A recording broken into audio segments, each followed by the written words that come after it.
নমস্কাৰ, স্বাগতম জনাইছোঁ সকলোকে পঢ়াশালী নামৰ আমাৰ ইউটিউব চেনেলে। আহিলোঁ নতুন এটা ভিডিঅ' লৈ। এইটো ভিডিঅ'ত আমি বায়'লজিৰ 10টামান ইম্পৰ্টেণ্ট কুৱেশ্যনৰ বিষয়ে আলোচনা কৰিম। এই কুৱেশ্যনবোৰ সচৰাচৰ তোমালোকে বিভিন্ন ধৰণৰ গভৰ্ণমেণ্ট এক্সামতো দেখা পাবা আৰু বৰ্ডৰ এক্সামতো এনেকুৱা ধৰণৰ কুৱেশ্যন দেখা পাবা। তো ব'লা আমি আৰম্ভ কৰোঁ বেছি কথা নকৈ। তো ফাৰ্ষ্ট কুৱেশ্যনটো চাওঁ। ইয়াত আমি কুৱেশ্যনকেইটা কৰাৰ লগে লগে আমি এক্সপ্লেনেশ্যনখিনিও চাম।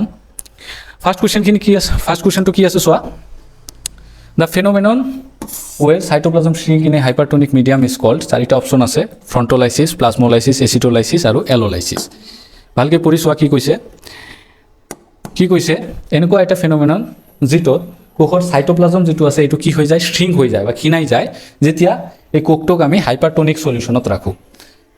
চাওঁ কি হয়, চোৱা কি কৈছে ইয়াত। ধৰি লোৱা ইয়াত এটা পাত্ৰ আছে, যিটো পাত্ৰত আমি হাইপাৰটনিক সলিউশ্যন ৰাখিছোঁ।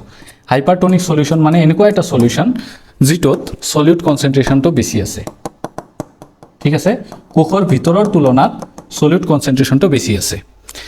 আৰু ইয়াত আমি এটা কোষ ৰাখি দিলোঁ। ঠিক আছে, ইয়াত আমি এটা কোষ ৰাখি দিলোঁ। এতিয়া কি হ'ব, এই কোষটো যেতিয়া হাইপাৰটনিক সলিউশ্যনটো ৰাখা হ'ব তেতিয়া কি হ'ব, কোষৰ ভিতৰৰ পৰা সলভেণ্ট কোষৰ বাহিৰলৈ ওলাই আহিব। চ' ইয়াত কি কৈছে, আমি ওলোটাকৈ ক'লেও হ'ব। ইয়াত চোৱা, কোষৰ ভিতৰত কি আছে, সলভেণ্ট কনচেন্ট্ৰেশ্যন বেছি আছে, মানে ৱাটাৰ কনচেন্ট্ৰেশ্যন বেছি আছে সলিউট কনচেন্ট্ৰেশ্যনৰ তুলনাত। সলিউট কি আছে, কম আছে। ঠিক আছে, আৰু বাহিৰত কি আছে, ৱাটাৰ বা সলভেণ্ট কনচেন্ট্ৰেশ্যন কি আছে, কম আছে আৰু সলিউটৰ কনচেন্ট্ৰেশ্যন বেছি আছে। ঠিক আছে, তো এই ক্ষেত্ৰত কি হ'ব, য'ত সলভেণ্ট কনচেন্ট্ৰেশ্যন বেছি আছে তাৰ পৰা য'ত সলভেণ্ট কনচেন্ট্ৰেশ্যন কম আছে তাত পানীখিনি কি কৰিব, মুভ কৰিব। ঠিক আছে, তো এইটো ক্ষেত্ৰত কি হ'ব, যেতিয়া কোষৰ ভিতৰৰ পৰা পানী ওলাই আহিব তেতিয়া কোষটো কি হ'ব, ক্ষীণাই যাব বা শ্ৰিংক হৈ যাব।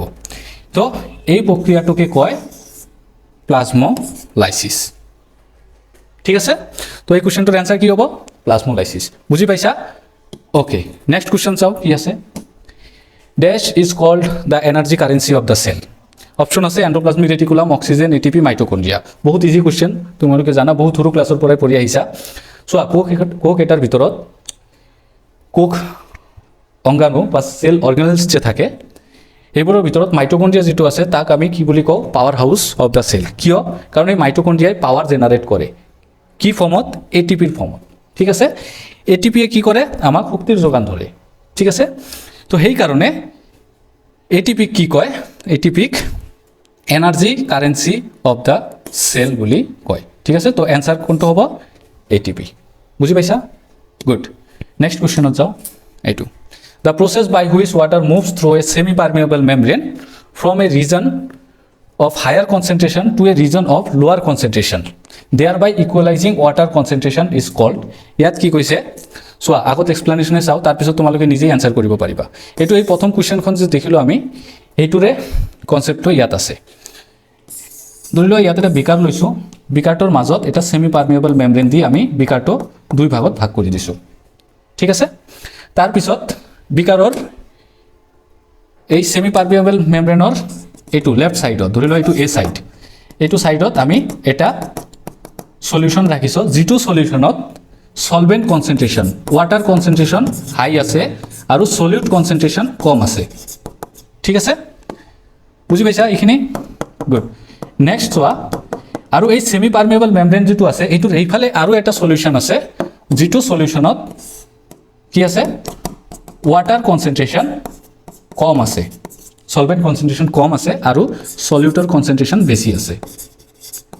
ঠিক আছে, এনেকুৱা কণ্ডিশ্যনত কি হয়, সলভেণ্টটো, ঠিক আছে, সলভেণ্টটো য'ত বেছি আছে তাৰ পৰা সলভেণ্ট য'ত কম আছে সেইফালে গতি কৰে। কি প্ৰক্ৰিয়াৰ দ্বাৰা? অছম'চিছ প্ৰক্ৰিয়াৰ দ্বাৰা। ঠিক আছে, তো ইয়াত এই এ ছাইডৰ পৰা বি ছাইডলৈ ৱাটাৰ কি হ'ব, মুভ কৰিব অছম'চিছ প্ৰক্ৰিয়াৰ কাৰণে। বুজি পাইছা? তো এইটো বহুত ইজি কুৱেশ্যন, কনচেপ্টটো থাকিলে তোমালোকে এনচাৰ কৰিব পাৰিবা। Next, where are the essential proteins and lipids required for cell membrane manufactured. এইটো কুৱেশ্যনটো কেনেকুৱা কৈছে আচলতে চোৱা, অলপ ডিটেইলছত যদি আমি চাব যাওঁ কি কৈছে।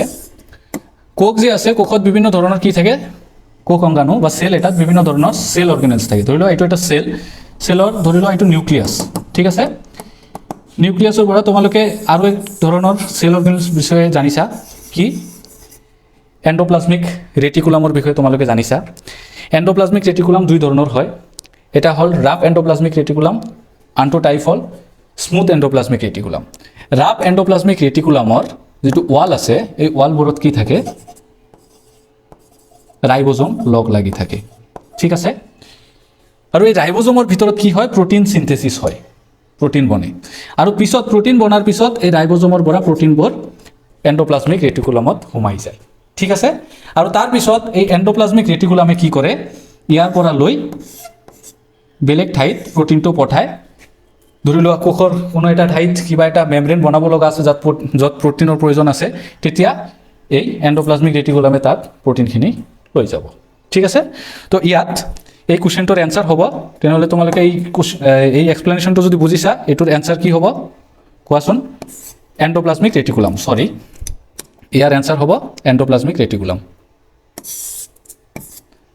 বুজি পাইছা okay next dash is called the powerhouse of the cell অলপ আগতে কৈ আহিলোঁ মই কৈয়ে দিছোঁ বস্তুটো কোষৰ কোষঅংগাণু বা সেল অৰ্গেনেলছ যে আছে এইবোৰৰ ভিতৰত কোনটোক পাৱাৰ হাউচ বুলি কয় মই অলপ আগতে ক'লোঁ মাইটকণ্ড্ৰিয়া হয়নে বহুত ইজি কুৱেশ্যন মাইটকণ্ড্ৰিয়াৰ ভিতৰত কি হয় এটিপি জেনাৰেট হয় ঠিক আছে সেইকাৰণে ইয়াক পাৱাৰ হাউচ বুলি কোৱা হয় আৰু পাৱাৰ হাউচ কিয় কয় এটিপি আমাক শক্তিৰ যোগান ধৰে যিটো এটিপি মাইটকণ্ড্ৰিয়াৰ ভিতৰত হয় সেইকাৰণে ইয়াক পাৱাৰ হাউচ বুলি কয় next dash is called the energy currency of the cell আৰে কুৱেশ্যনটো ৰিপিট হৈছে এইটো ন okay let's skip this okay এইটো কুৱেশ্যন চোৱা কি লিখিছে chromosomes are made up of chromosome এটা কি দি বনে ইয়াত অপশ্যন আছে DNA protein DNA and protein RNA কোৱাচোন কি দি বনে ইয়াত এই চাৰিটা অপশ্যন কেইটাৰ ভিতৰত কোনটো হ'ব কোনটো এপ্ৰপ্ৰিয়েট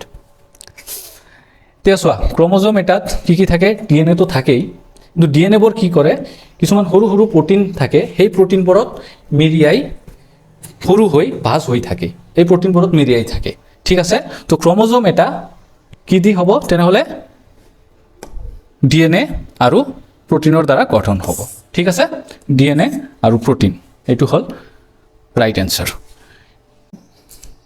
কি লিখা আছে cell membrane engulfed food from its external environment is called কি কৈছে ইয়াত চাৰিটা অপশ্যন দি আছে তোমালোকৰ চোৱা reverse osmosis diffusion endocytosis and circulation ঠিক কি কৈছে ইয়াত তোমালোকে জানা এমিবা সিংগল সেলড অৰ্গেনিজম এমিবাই ইয়াৰ খাদ্যবস্তু কেনেকৈ খায় ধৰি লোৱা ইয়াত এটা এমিবা আছে এমিবা হ'ল সিংগল সেলড অৰ্গেনিজম এটা কোষ থকা এইটো এটা অৰ্গেনিজম ঠিক আছে তো এই অৰ্গেনিজমটোৰ যেটো বাহিৰৰ এইটো আৱৰণ আছে সেল মেমব্ৰেনটো আছে এই সেল মেমব্ৰেনটো কি হয় ফ্লেক্সিবল হয় ঠিক আছে আৰু ধৰি লোৱা ইয়াত কিবা এটা ফুড পাৰ্টিকেল আছে তো এমিবাটোই এই ফুড পাৰ্টিকেলটো খাব কাৰণে কি কৰিব ইয়াৰ যেটো সেল মেমব্ৰেন আছে এইটোৱে লাহে লাহে মুভ কৰি ধৰি লোৱা এইটো ফাৰ্ষ্ট কণ্ডিশ্যন ছেকেণ্ড কণ্ডিশ্যনত কি হ'ব এমিবাটোৱে এই ফুড পাৰ্টিকেলটোৰ চাৰিওফালে বেৰৰ নিচিনা বনাব আৰু তাৰপিছত থাৰ্ড কণ্ডিশ্যনত কি হ'ব এমিবাটোৰ ভিতৰ ফালে এই ফুড পাৰ্টিকেলটো লৈ ল'ব ঠিক আছে এনেকৈ ফুড পাৰ্টিকেল যেটো আছে যে ফুড যেটো আছে এইটো এমিবাৰ ভিতৰত সোমাই ল'ব এমিবা কি এমিবাও এটা কোষ হয়নে তো সেইকাৰণে ইয়াত কৈছে cell membrane engulfed food from its external environment is called আৰু এই প্ৰক্ৰিয়াৰ দ্বাৰা বাহিৰৰ এনভাইৰনমেণ্টৰ পৰা ফুড পাৰ্টিকেল এই ভিতৰত সোমাই লোৱা প্ৰক্ৰিয়াটোক কি কয় এণ্ডোচাইটোচিছ ঠিক আছে এইটো আমি ক'ত দেখা পাওঁ এমিবা আৰু কিছুমান লোৱাৰ অৰ্গেনিজমত দেখা যায় সৰি ঠিক আছে তো প্ৰক্ৰিয়াটো কি প্ৰক্ৰিয়াটো হ'ল এণ্ডোচাইটোচিছ ওকে নেক্সট কুৱেশ্যনত যাওঁ নেক্সট কুৱেশ্যন কি আছে living cells ৱেৰ discovered by first আছে Robert Hooke পাৰ্কেঞ্জি Leeuwenhoek Robert brown কোনটো হয় বহুত ইজি কুৱেশ্যন লিভিং সেলছ কোনে ডিস্কভাৰ কৰিছিল এইটো অলপ কনফিউজ হ'ব পাৰে তোমালোকৰ সেইকাৰণে ক্লিয়াৰ কৰি ৰাখিবা লিভিং সেল ডিস্কভাৰ কৰিছিল লিউৱেনহুকে কি কৰিছিল পুখুৰীৰ পৰা পানী লৈ আহি অনুবীক্ষণ যন্ত্ৰৰ সহায়ত দেখিছিল এইবোৰ ক্লাছ 9ৰ বুকতে পাবা তোমালোকে আৰু তাত দেখিছিল কিছুমান সৰু সৰু অনুজীৱ যিবোৰ লৰচৰ কৰি আছে সেইবোৰ আছিল সিংগল সেলড অৰ্গেনিজমছ ঠিক আছে তো লিউৱেনহুকে প্ৰথমবাৰৰ বাবে এই সিংগল সেল অৰ্গেনিজমবোৰ দেখিলে আৰু তেওঁ সিংগল সেলড লিভিং সেলবোৰ ডিস্কভাৰ কৰিলে ঠিক আছে next cell was discovered by first Robert Hooke, Purkinje, Leeuwenhoek, Robert Brown. একে ধৰণৰ কুৱেশ্যন, ইয়াত কনফিউজ হ'ব পাৰে। ইয়াত কি লিখিছে ছোৱালী, চেল ৱাজ ডিস্কভাৰ্ড বাই। তো চেল কোনে ডিস্কভাৰ কৰিছিল? চেল ডিস্কভাৰ কৰিছিল ৰবাৰ্ট হুকে। ইয়াত তোমালোকৰ ক্লিয়াৰ থাকিব লাগিব বস্তুটো। লিভিং চেল কোনে ডিস্কভাৰ কৰিছিল? লিউয়েন হুকে। কিন্তু লিউয়েন হুকে লিভিং চেল ডিস্কভাৰ কৰাৰ আগতে ৰবাৰ্ট হুক যে আছে, ৰবাৰ্ট হুকে কি কৰিছিল, কৰ্ক এটাক পাতলকৈ কাটি, কৰ্ক মানে কি, এটা গছৰ বাকলিৰ পৰা বনোৱা এটা পদাৰ্থ, যিটোক কাটি অনুবীক্ষণ যন্ত্ৰৰ সহায়ত দেখিছিল যে তাত কিছুমান কোঠালিযুক্ত কিছুমান ষ্ট্ৰাকচাৰ আছে, ঠিক আছে। তো এই ষ্ট্ৰাকচাৰবোৰক ৰবাৰ্ট হুকে কি নাম দিলে? চেল, ঠিক আছে। তো ৰবাৰ্ট হুকে প্ৰথমত চেল দেখিছিল, কিন্তু এই চেল ৰবাৰ্ট হুকে যে দেখিছিল এইবোৰ জীৱিত চেল নাছিল, এই চেলবোৰ মৰি যোৱা চেল আছিল। কাৰণ গছৰ বাকলিৰ পৰা বনোৱা যিটো কৰ্ক আছিল, এই কৰ্কটোৰ পৰা যিটো চেল ৰবাৰ্ট হুকে দেখিছিল, এই চেলবোৰ লিভিং নাছিল, ঠিক আছে। সেইকাৰণে এই কুৱেশ্যনটোত ধ্যান ৰাখিবা তোমালোকে, যদি খালি চেল ৱাজ ডিস্কভাৰ্ড বাই হুকে তেতিয়াহ'লে ৰবাৰ্ট হুক হৈ আছে, আৰু যদি লিভিং চেল কোনে ডিস্কভাৰ কৰিছিল বুলি থাকে তেনেহ'লে কি হ'ব? সেইটো হ'ব লিউয়েন হুক, ঠিক আছে। ক্লিয়াৰ? অ'কে, ব'লা আমি আজিৰ ভিডিঅ' ইয়াতে সমাপ্ত কৰোঁ। আশা কৰোঁ সকলোকে ভাল লাগিছে ভিডিঅ'টো না। অ'কে, তো ব'লা আজি আমি আমাৰ এই ভিডিঅ' ইয়াতে সমাপ্ত কৰোঁ। ভিডিঅ'খন ভাল লাগিলে তোমালোকে লাইক কৰিবা, শ্বেয়াৰ কৰিবা, আৰু লগতে চেনেলটো ছাবস্ক্ৰাইব কৰি দিবা, ঠিক আছে। আহিম নতুন আৰু ভিডিঅ' লৈ, নতুন এনেকুৱা কুৱেশ্যন লৈ আহিম। এতিয়াৰ কাৰণে বাই, দেখা হ'ব নেক্সট ভিডিঅ'ত। ধন্যবাদ।